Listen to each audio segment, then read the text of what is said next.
اتبا کا یہ مشورہ نہیں مانا اور اپنی ضد پر اڑے رہے اور ظلم و ستم اور بڑھا دیا۔ جب یہاں سے بات نہیں بنی اور ان کی امیدوں پر پانی پھر گیا تو قریش کے کافر حضور پاک صلی اللہ تعالیٰ علیہ وسلم کے چچا ابو طالب کے پاس آئے اور حضور پاک صلی اللہ تعالیٰ علیہ وسلم کے اسلام کا پرچار کرنے اور بتوں کے خلاف بولنے کی شکایت کی۔ ابو طالب نے بہت ہی نرمی کے ساتھ ان لوگوں کو سمجھا بجھا کر واپس کر دیا، لیکن حضور پاک صلی اللہ تعالیٰ علیہ وسلم کو اللہ کا یہ فرمان آ چکا تھا کہ تم اعلانیہ کہہ دو جس بات کا تمہیں حکم ہے، تو اللہ کے رسول صلی اللہ تعالیٰ علیہ وسلم اس حکم پر عمل کرتے ہوئے اعلانیہ طور پر شرک اور بت پرستی کی برائی کرتے اور خدا کے ایک ہونے کی دعوت دیتے۔ اس لیے قریش کا غصہ پہلے سے زیادہ بھڑک اٹھا۔ چنانچہ قریش کے تمام سردار یعنی اتبا، شیبہ، ابو سفیان، عاص بن ہشام، ابو جہل،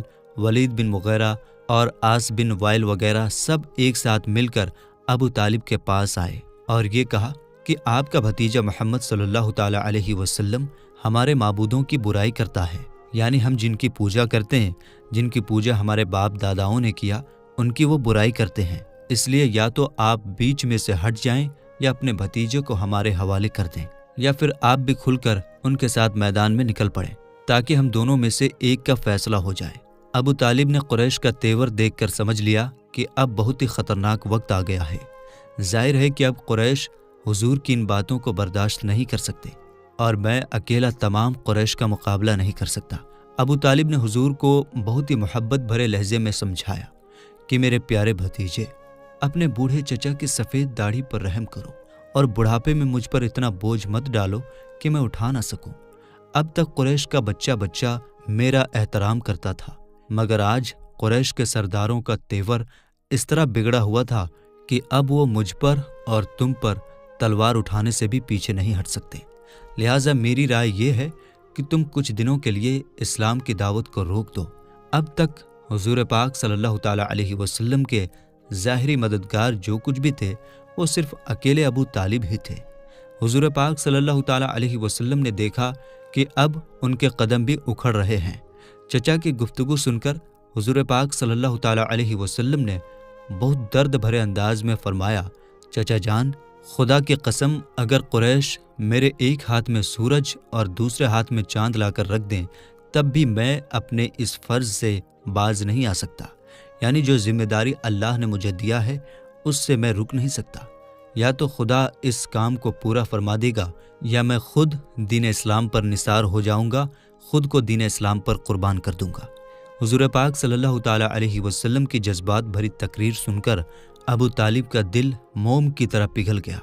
اور وہ اس طرح متاثر ہوئے کہ ان کی ہاشمی رگوں کے خون کا قطرہ قطرہ بھتیجے کی محبت میں گرم ہو کر کھولنے لگا اور حد سے زیادہ جوش میں آ کر کہہ دیا کہ اے چچا کی جان، جاؤ، میں تمہارے ساتھ ہوں۔ جب تک میں زندہ ہوں تمہارا کوئی بال بھی بانکا نہیں کر سکتا۔ جب مکہ کے کافروں کی طرف سے مسلمانوں پر اس طرح ظلم ہونے لگا کہ مکہ کے اندر زندگی گزارنا ان کے لیے بالکل دشوار ہو گیا تو حضور پاک صلی اللہ تعالیٰ علیہ وسلم نے مسلمانوں کو حبشہ کی طرف ہجرت کرنے کا حکم دیا، یعنی مسلمانوں کو حکم دیا کہ تم حبشہ چلے جاؤ اور وہاں سکون کی زندگی گزارو۔ حبشہ کے بادشاہ کا نام اسہمہ اور لقب نجاشی تھا۔ یہ نجاشی بادشاہ دین عیسائی کا ماننے والا تھا، مگر بہت ہی انصاف پسند اور رحم دل تھا، اور توریت جو حضرت موسیٰ علیہ السلام پر نازل ہوئی اور انجیل جو حضرت عیسیٰ علیہ السلام پر نازل ہوئی، ان کتابوں کا بہت ہی بڑا عالم تھا، بہت ہی زیادہ جاننے والا تھا، جانکار تھا۔ جب اللہ کے نبی صلی اللہ تعالیٰ علیہ وسلم نے نبوت کا اعلان فرمایا تو اعلان نبوت کے 5ویں سال رجب کے مہینے میں 11 مرد اور 4 عورتوں نے حضور پاک صلی اللہ تعالیٰ علیہ وسلم کے حکم سے مکہ چھوڑ کر حبشہ کی جانب ہجرت فرمایا، یعنی مکہ کو چھوڑ دیا اور حبشہ کو اپنا وطن بنا لیا۔ اسلام میں ان لوگوں نے جن لوگوں نے اسلام کی خاطر ہجرت کیا، یعنی مکہ کو چھوڑ کر دوسری جگہ کو اپنا وطن بنایا، انہیں مہاجرین کہا جاتا ہے۔ ان مہاجرین اکرام کے مقدس نام جنہوں نے حبشہ کی طرف پہلی بار ہجرت فرمائی یہ ہیں: نمبر 1-2 حضرت عثمان غنی رضی اللہ تعالیٰ عنہ اپنی بیوی حضرت بیوی رقیہ رضی اللہ تعالیٰ عنہا کے ساتھ، جو حضور پاک صلی اللہ تعالیٰ علیہ وسلم کی بیٹی ہیں۔ نمبر 3-4 حضرت ابو حذیفہ رضی اللہ تعالیٰ عنہ اپنی بیوی حضرت سہلہ بنت سہیل رضی اللہ تعالیٰ عنہ کے ساتھ۔ نمبر 5-6 حضرت ابو سلمہ رضی اللہ تعالیٰ عنہ اپنی اہلیہ حضرت ام سلمہ رضی اللہ تعالیٰ عنہ کے ساتھ۔ نمبر 7-8 حضرت عامر بن ربیعہ رضی اللہ تعالیٰ عنہ اپنی بیوی حضرت لیلہ بنت ابی حشمہ رضی اللہ تعالیٰ عنہ کے ساتھ۔ نمبر 9 حضرت زبیر بن عوام۔ نمبر 10 حضرت مصعب بن عمیر رضی اللہ تعالیٰ عنہ۔ نمبر 11 حضرت عبد الرحمن بن عوف رضی اللہ تعالیٰ عنہ۔ نمبر 12 حضرت عثمان بن مظعون رضی اللہ تعالیٰ عنہ۔ نمبر 13 حضرت ابو صبرہ بن ابی رحم یا حاتب بن عمرو رضی اللہ تعالیٰ عنہما۔ نمبر 14 حضرت سہیل بن بیضہ رضی اللہ تعالیٰ عنہ۔ نمبر 15 حضرت عبداللہ بن مسعود رضی اللہ تعالیٰ عنہ۔ مکہ کے کافروں کو جب ان لوگوں کے مکہ چھوڑنے کے بارے میں پتہ چلا تو ان ظالموں نے ان لوگوں کو گرفتار کرنے کے لیے ان کا پیچھا کیا، لیکن یہ لوگ کشتی پر سوار ہو کر روانہ ہو چکے تھے، اس لیے کفار ناکام ہو کر واپس لوٹے۔ یہ مہاجرین کا قافلہ حبشہ کی سرزمین میں اتر کر امن اور سکون کے ساتھ خدا کی عبادت میں مصروف ہو گئے۔ کچھ دنوں کے بعد اچانک یہ خبر پھیل گئی کہ مکہ کے کفار مسلمان ہو گئے۔ یہ خبر سن کر کچھ لوگ حبشہ سے مکہ واپس لوٹ آئے، مگر یہاں آ کر پتہ چلا کہ یہ خبر غلط تھی۔ چنانچہ کچھ لوگ تو پھر حبشہ دوبارہ چلے گئے، مگر کچھ لوگ مکہ میں چھپ کر رہنے لگے۔ لیکن کفار مکہ نے ان لوگوں کو ڈھونڈ نکالا اور ان لوگوں پر پہلے سے بھی زیادہ ظلم اور ستم ڈھانے لگے۔ تو حضور پاک صلی اللہ تعالیٰ علیہ وسلم نے پھر لوگوں کو حبشہ چلے جانے کا حکم دیا۔ چنانچہ حبشہ سے واپس آنے والے اور ان کے ساتھ دوسرے مظلوم مسلمان کل 83 مرد اور 18 عورتوں نے حبشہ کی طرف دوبارہ ہجرت کیا۔ جب حضور پاک صلی اللہ تعالیٰ علیہ وسلم کے حکم سے 83 مرد اور عورتوں نے ایک ساتھ حبشہ کی طرف دوبارہ ہجرت فرمایا اور حبشہ جا کر یہ مسلمان بہت ہی سکون اور اطمینان کے ساتھ رہنے لگے، تو یہ بات مکہ کے کافروں کو ہضم نہ ہوئی۔ انہیں یہ گوارا نہ ہوا کہ اللہ کی عبادت کرنے والے ایک خدا کے ماننے والے چین اور سکون کے ساتھ رہیں۔ چنانچہ ان ظالموں نے کچھ تحفے کے ساتھ عمر بن عاص اور عمارہ بن ولید کو حبشہ کے بادشاہ نجاشی کے دربار میں اپنا قاصد بنا کر بھیجا۔ پیغام جو لوگ پہنچاتے ہیں ایک جگہ سے دوسری جگہ انہیں قاصد کہتے ہیں۔ ان دونوں نے نجاشی کے دربار میں پہنچ کر تحفے پیش کیے اور بادشاہ کو سجدہ کر کے یہ فریاد کرنے لگے، یہ کہنے لگے کہ اے بادشاہ، ہمارے کچھ مجرم لوگ مکہ سے بھاگ کر آپ کے ملک میں پناہ لیے ہوئے ہیں، آپ ہمارے ان مجرموں کو ہمارے حوالے کر دیجیے۔ یہ سن کر نجاشی بادشاہ نے مسلمانوں کو اپنے دربار میں بلایا اور حضرت علی رضی اللہ تعالیٰ عنہ کے بھائی حضرت جعفر رضی اللہ تعالیٰ عنہ مسلمانوں کے لیڈر بن کر گفتگو کے لیے آگے بڑھے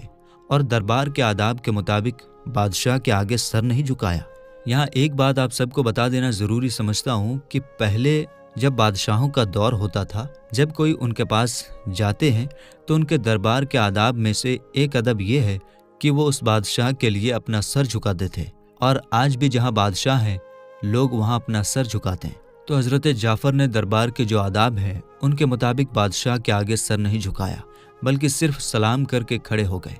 درباریوں نے ٹوکا کہ تم نے سجدہ کیوں نہیں کیا؟ تو حضرت جعفر رضی اللہ تعالیٰ عنہ نے فرمایا کہ ہمارے رسول صلی اللہ تعالیٰ علیہ وسلم نے خدا کے سوا کسی اور کو سجدہ کرنے سے منع فرمایا ہے، یعنی ہمارے رسول صلی اللہ تعالیٰ علیہ وسلم نے فرمایا ہے کہ سجدہ صرف خدا کے لیے کیا جائے گا، اس کے علاوہ کسی اور کے لیے سجدہ جائز نہیں ہے، اس لیے میں بادشاہ کو سجدہ نہیں کر سکتا۔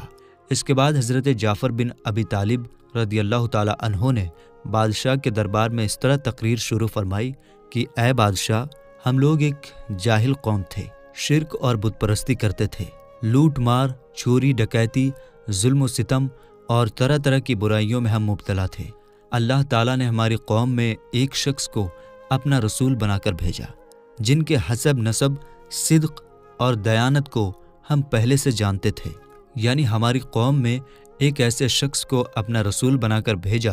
جن کا حسب اور نسب سب سے بہتر ہے،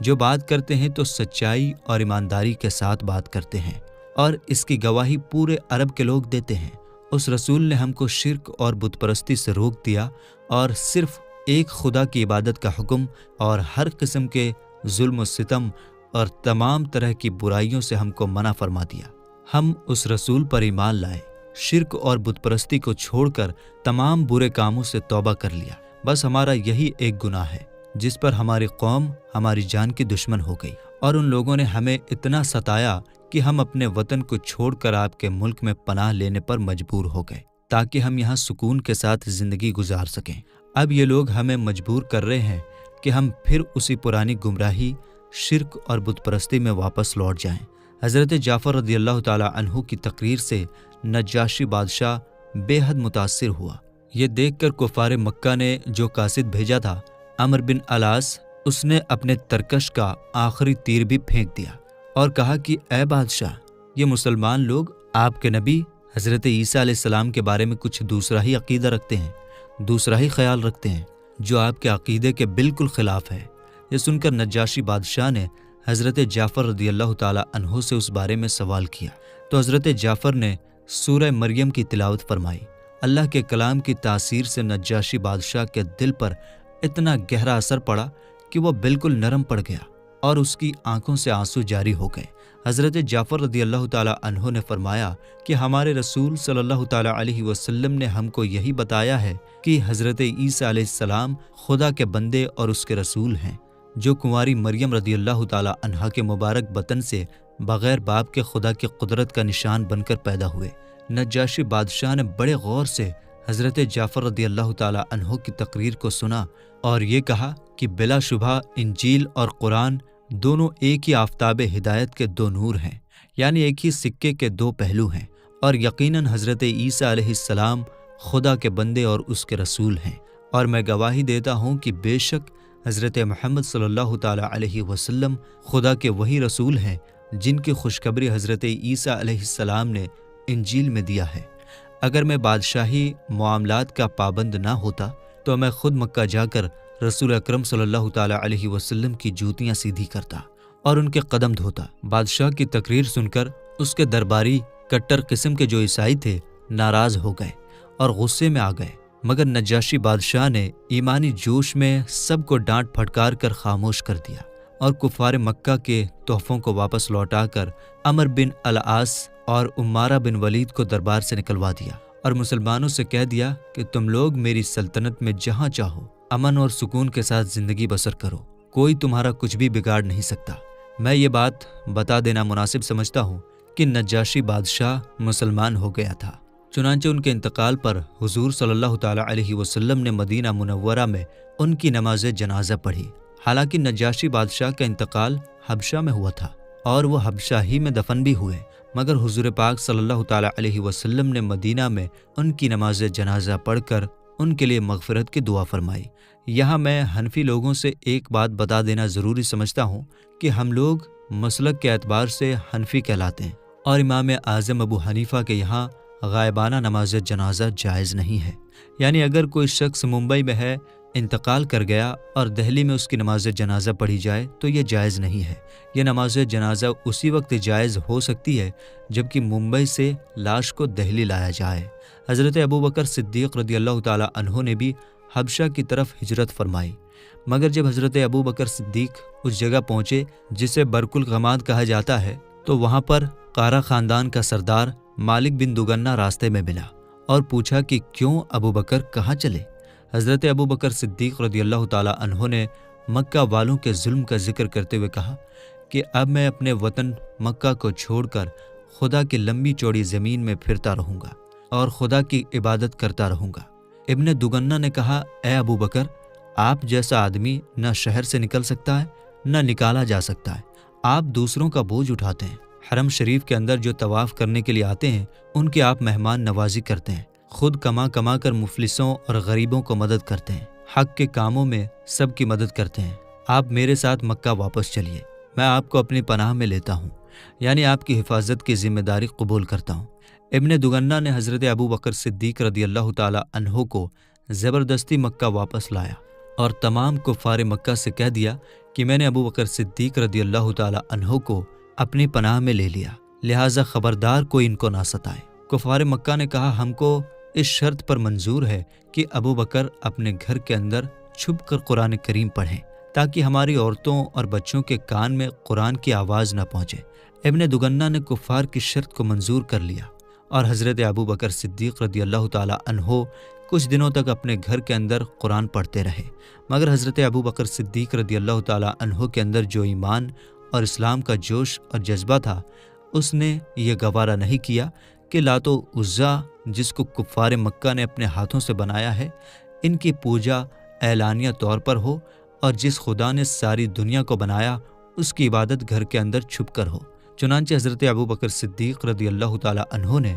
گھر کے باہر اپنے صحن میں ایک مسجد بنا ڈالی اور اس مسجد میں اعلانیہ طور پر ظاہری طور پر نمازوں میں بلند آواز سے قرآن پڑھنے لگے، اور کفار مکہ کی عورتیں اور بچے بھیڑ لگا کر قرآن سننے لگے۔ یہ منظر دیکھ کر کفار مکہ نے ابن دگنہ کو مکہ بلایا اور شکایت کیا